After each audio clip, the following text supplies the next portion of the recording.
get 6 of the first plagues and knock out 6 of them right quick tonight and look at them. We're going to be in chapter 7 and move through here. I've spent a lot of time on some other things. We may not get all of them done, but we're going to try to. God speaks in verse 3, chapter 7. He says, he explains to Moses what he's about to do. He says, but I'll harden Pharaoh's heart, that I may multiply my signs and my wonders in the land of Egypt. His purpose for hardening Pharaoh's heart is so that the Egyptian people who believe in many gods and believe that humans are gods will come to know the true God. God doesn't harden people's heart just because He wants to, but He has a purpose. And God's always trying to present Himself to a lost and dying world that they may come to know Him. But He's going ahead and telling Moses that Pharaoh's not going to listen to you. And because of that, I'm going to lay my hand on Egypt and bring out my people. He said, I'm going to bring them out. They're His people. They're the sons of Israel from the land of Egypt. That's verse 4. But at the end of it, verse 5, the Egyptians shall know that I am the Lord when I stretch out my hand on Egypt and bring out the sons of Israel from their midst. You've got 20/20 vision. Did He do it? Okay. Unless you want to be one of these idiots that think He didn't. And I know y'all, you're not idiots. You're super smart people, and you're people with a lot of faith, and you trust the Word. And I'm speaking about highly educated people that question the Word. I mean, it's good enough for Jesus to believe. I think maybe I ought to believe it too. All right, what was the first one? People always say Moses' staff. It wasn't Moses' staff, it was Aaron's staff.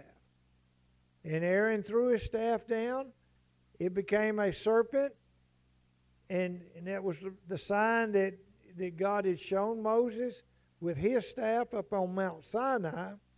But He told him, partly because Moses had wanted Aaron to be his spokesperson, so now Aaron is also working a lot of the miraculous signs.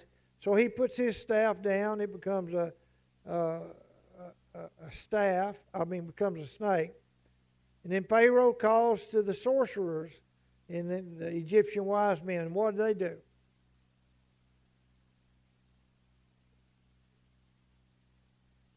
You mean that black magic is real? And they can make sticks turn into snakes? Folks, the reality is when you sell your soul to Satan, you receive a lot of miraculous powers too. You remember now, Satan is not a little red man with a pitchfork. He is one of the 3 highest, what we call archangels. Therefore, he is empowered with power from upon high and been given that power and is capable of doing mighty things also to try to imitate God and to deceive people. And that's why you've got to be real careful about things, especially magic. In the world today, there are magicians who do things out that are not sleight of hand. They're actually magic. And what empowers them? My thought is, it's self-proclaiming, he's self-lifting up, therefore it's straight from the pits of hell. When God uses his miracles, he brings glory to himself through individuals. When Satan does miracles, he's seeking to bring glory to the one that's doing it so that that one will keep doing it because he's deceiving him. So it's real. It's a reality that they're able to do that. But what did Aaron's staff or snake do? He swallowed up those others. In other words, even though this was a beginning of a sign, a simple sign to begin to reveal God's power, Pharaoh was not impressed because his wise men and sorcerers were able to do the same thing. But Aaron's staff, and if you look at these every one of these plagues, it's a natural movement. God was working in a supernatural way in natural phenomenon. And we're going to see some of that. So that's the first one. They weren't very impressed. Pharaoh was hardened. The second one is waters turned to blood. Aaron puts his staff in the Nile River and all of it turns to that. Pharaoh able to come out and get his sorcerers to do the same thing. Now they didn't do it at the Nile because it had already been turned to blood. And all the fish began to die, and the tributaries and all the stuff backing up was turning to blood. And what happened to the fish? The fish died. Corey, if you'd quit pinching that baby, she'd be all right. Should have given her some pizza. That filled her up. So as the fish died, what normally happens when there's a lot of death in a water? You start having stench and stuff, and a lot of stuff's going to start moving out, right? All right. So we go from that. There again, the sorcerers were able to convert some water into blood and do that through black magic. Pharaoh's not impressed. But then the third thing happened was the frogs began to move. Now God's seeing every one of them, God's telling you what's going to happen before. So even though it's a natural process, God's telling them when and how, and He's going to do it. So don't take away from the miracle because I say it's a natural process. But frogs breathe air, right? So if all these fish are dying and stuff like that in the Nile River, wouldn't it be a natural thing for the frogs to want to move out? But moving out when God tells them to move out is the supernatural part of it, and guiding them to where they're going. They're going to invade all of Egypt because most of it, the dwelling places were along the Nile River. So here all these frogs move out of the Nile and begin to take up residence at your house and everywhere you got. I'm thinking frog leg supper is what I got on my mind. But anyway, it was so many of them. They began to struggle with that.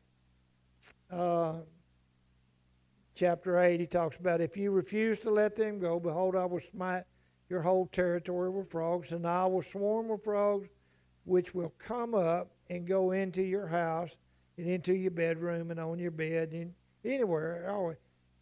Anybody know the lifespan of a frog from the time it lays the eggs to the tadpole stage and stuff? Any biology majors and stuff? Probably somewhere around 2 months. What do you think, Mike? A couple months? When we was kids, we used to get the tadpoles, and I'm thinking it's a couple months. So in other words, God was working before Moses ever got there, because he made sure there was a good frog crop that year. Lots of them. So see, when God knows what he's going to do, he begins to work beforehand, knowing what was going to happen. Then he tells Moses, this is what's going to happen. Then they all come out. The Egyptian people didn't like it much. So if we go on down, verse 9, because Pharaoh wants the frogs gone, okay? Verse 9, the honor is yours to tell me, when shall I entreat for you and your servants and your people that the frogs be destroyed from you and your houses, that they may be left only in the Nile. So God's telling Moses to tell Pharaoh to make the choice. All right. The natural phenomenon is the frogs move out. God's using that. But now look where he's shifted over. Now he's saying, Pharaoh, you decide when. And God's going to make that happen when you say. And so he says, I want it to be done tomorrow. And what happens? See, he's taken Aaron and Moses out of this magical picture where the magicians are doing it. He said, all right, now, Pharaoh, you make the choice. Because I'm going to show you that this is God, and this is not magic from us. This is God. God's changing the focus. Because in Pharaoh's mind, if my magicians can do this, you're nothing different than them. Moses, you're just doing what any good sorcerer could do. But now Moses said, Pharaoh, you set the time. And what happened? They were gone, and they died exactly when Pharaoh wanted them gone. When he set the time. So this is not a magical event from man, but it's straight from God. What happens after a bunch of frogs die? The natural intent. Stench, all kinds of insects, bugs. It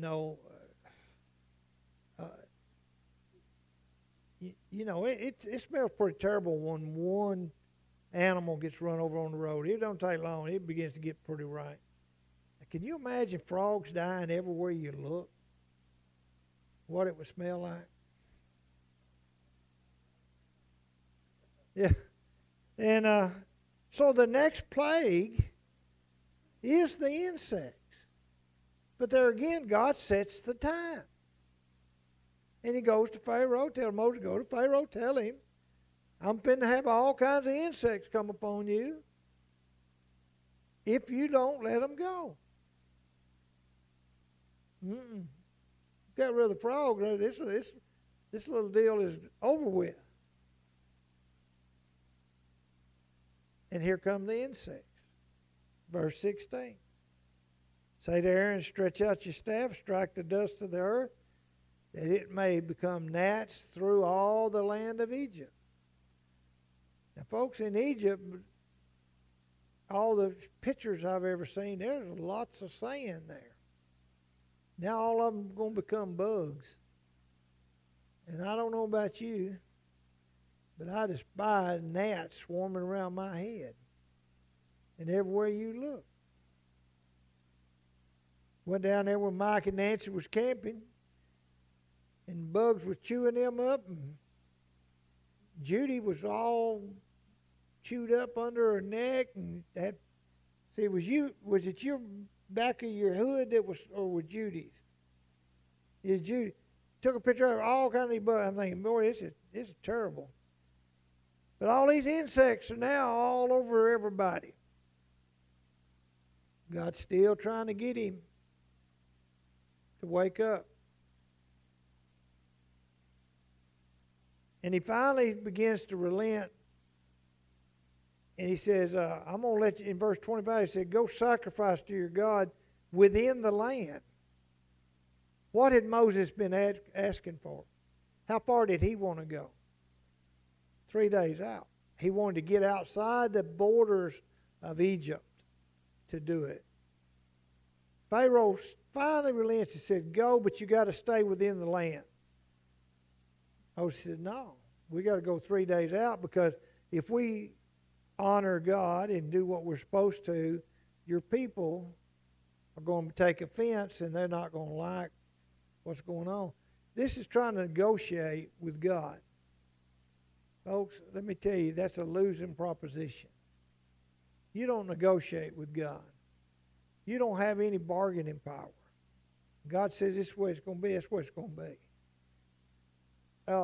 So they try to deceive. Pharaoh tries. It's going against his grain. He's, in the eyes of the Egyptians, Pharaoh is God. And he believes he's God. And he believes whatever he wants, the gods would give him. Because he's kind of proud of himself.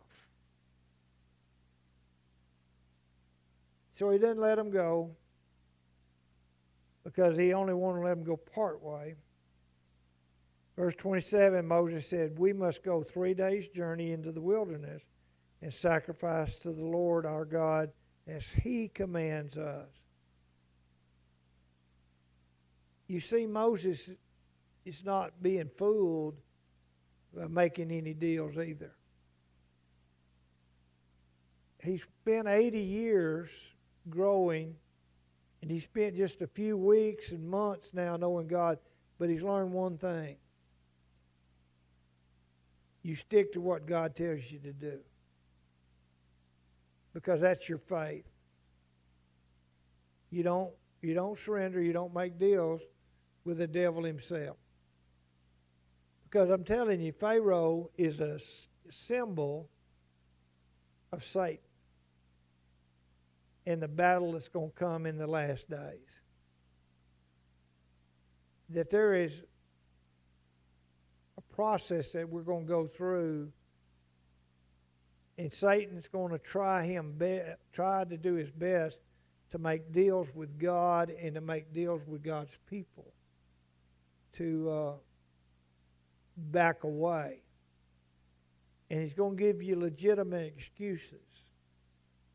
And if you're going through the last 3.5 years of tribulation, well, all this has happened, and Scripture is plain, you will be persecuted. But that's called a cleansing of his church. Because your faith is what's going to determine. Because Scripture also said, blessed is he that endures. If you go over to Revelation and see those who endure the tribulation, and we may go over there some Sunday, but it talks about enduring.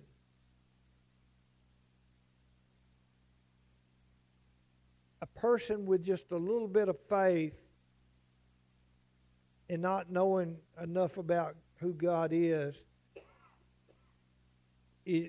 someone who's very subject to swallowing a lie. Okay? Moses wouldn't do that. He knew, and he stuck to his guns, just like we're going to have to stick to ours and be faithful. So you've got to know who God is. You've got to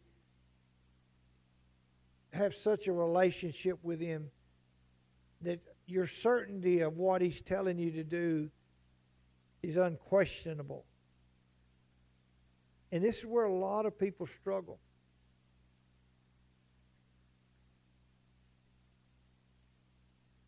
And the only way I can tell you that you gain this is by each and every day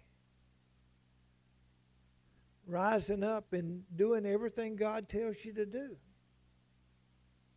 Because if you don't do it every day, you won't do it when it gets tough. You've got to so be in tune with God's Spirit and God's voice that it's recognizable as soon as you hear it,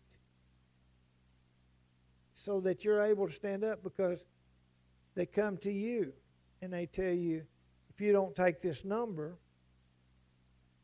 you will neither buy nor sell. This was something I heard this week.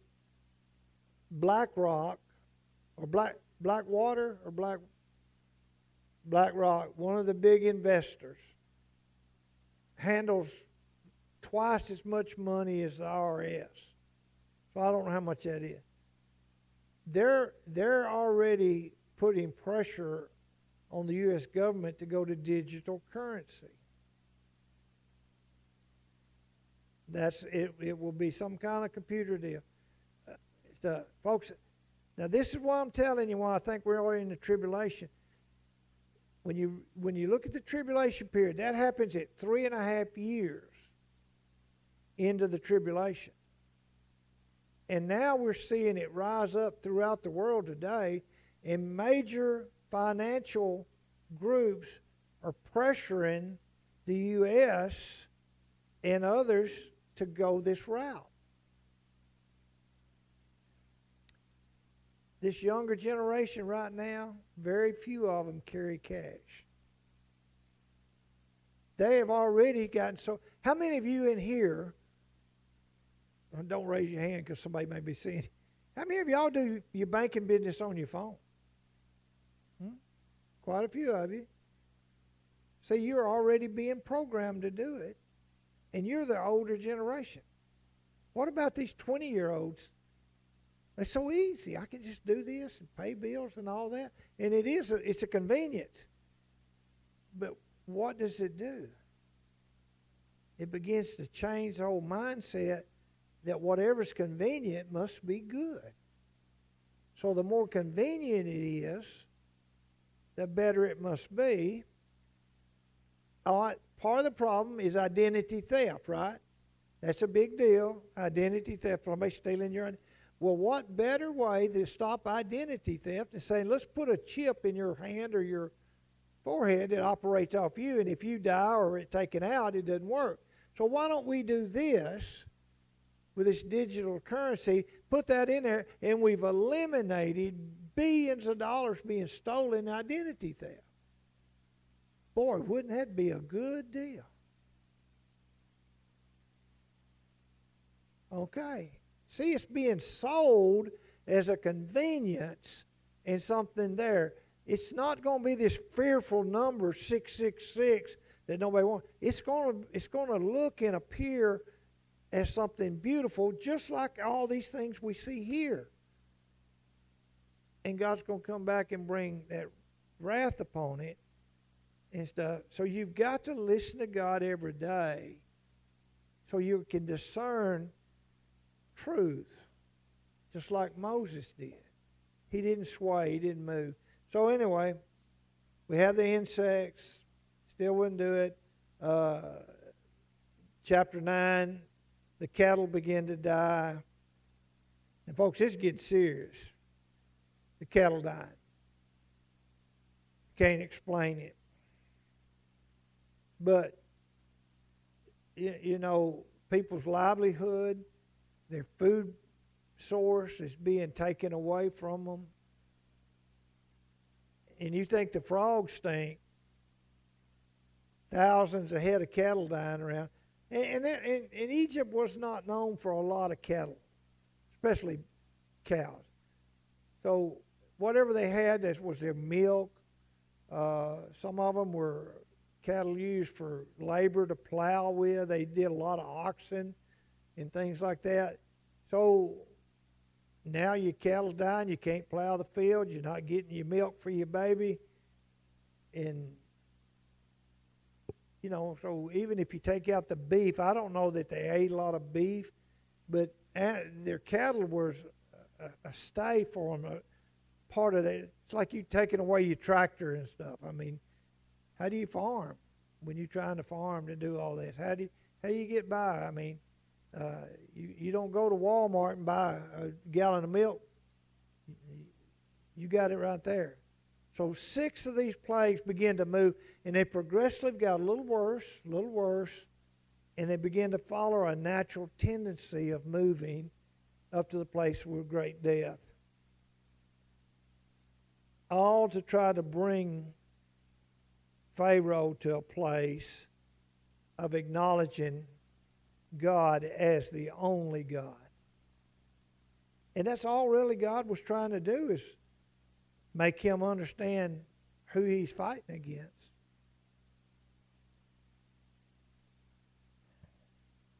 The world today is not scared of G-O-D.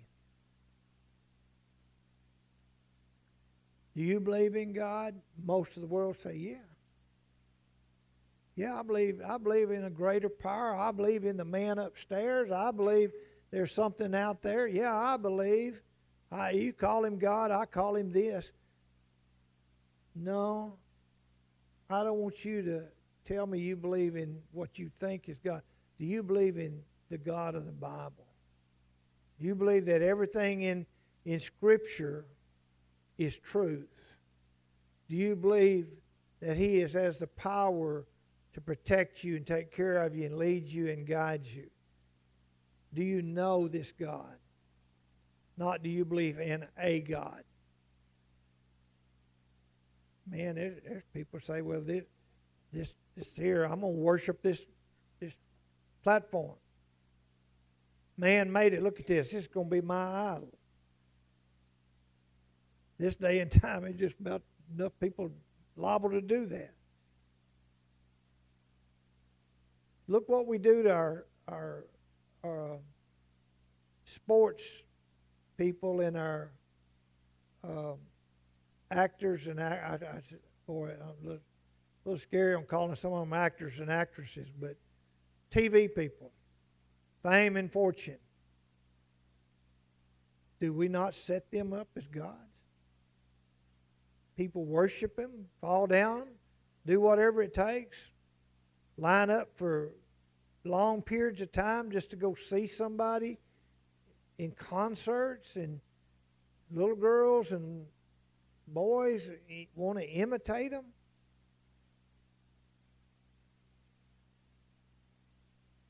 Because we're living in a fantasy world.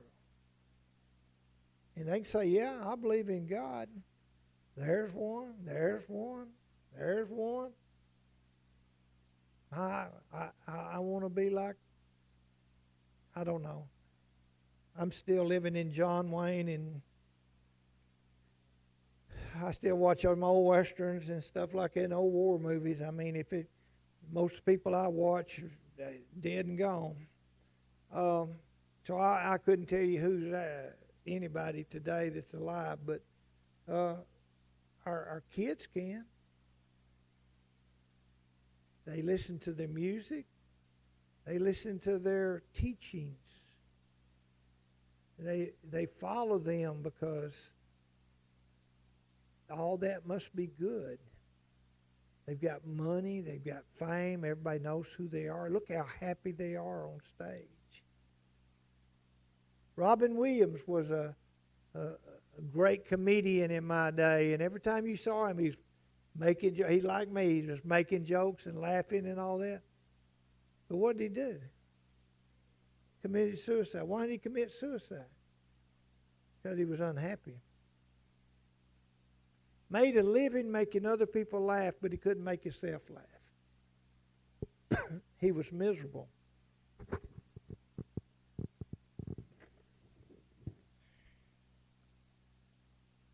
So,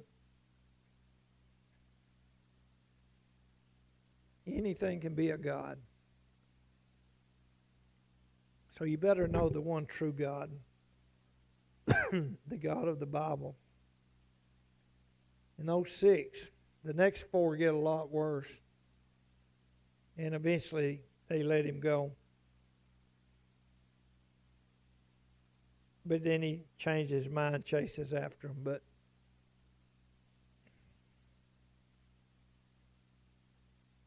I believe in the last days there's going to be some parallels to these very plagues that we're going to see played out in the book of Revelation. The excitement of the people, the depressed when things don't happen. God's going to do great and mighty things to try to bring people to know who He really is. And when we look at a lot of the things in Revelation, a lot of that's pointing to who He is to try to draw people to Him. And then after that, just the wrath of God comes. Because at the end of the Exodus, when they crossed the Red Sea, is that not when God just destroyed all of Egypt? He took out Pharaoh and his army, his chariots, his horses, and all the combatants he had with him. And to me, this second coming is going to be similar of what God doing. He's going to go through these plagues and natural events to draw people to know Him. And it's going to get worse and worse. And there at the end, God's going to usher in that judgment where He finally just utterly destroys. Because there's going to be great death.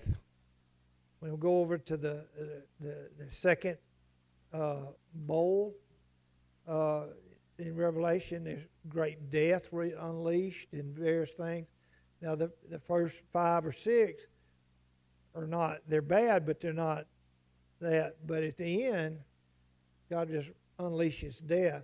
But then after that, Jesus comes back and He totally destroys. There's going to be some parallels to what we see right here. To how God acts and works. And I firmly believe that. Okay? Anyway, God bless you. Y'all have a great week. Let's fill the place up Sunday. It'll be a beautiful day. A week from Sunday is Mother's Day.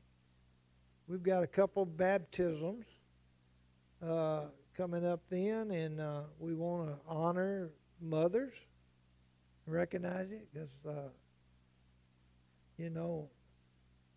mothers do a lot, have done a lot. I wished I could hug mine one more time. Wished I could hear her voice and stuff, but all I've got is a few old pictures and a lot of memories, but they're here and then they're gone. And that's always a hard time. And my kid's mother will be gone one day too and stuff, so that's just a natural progression.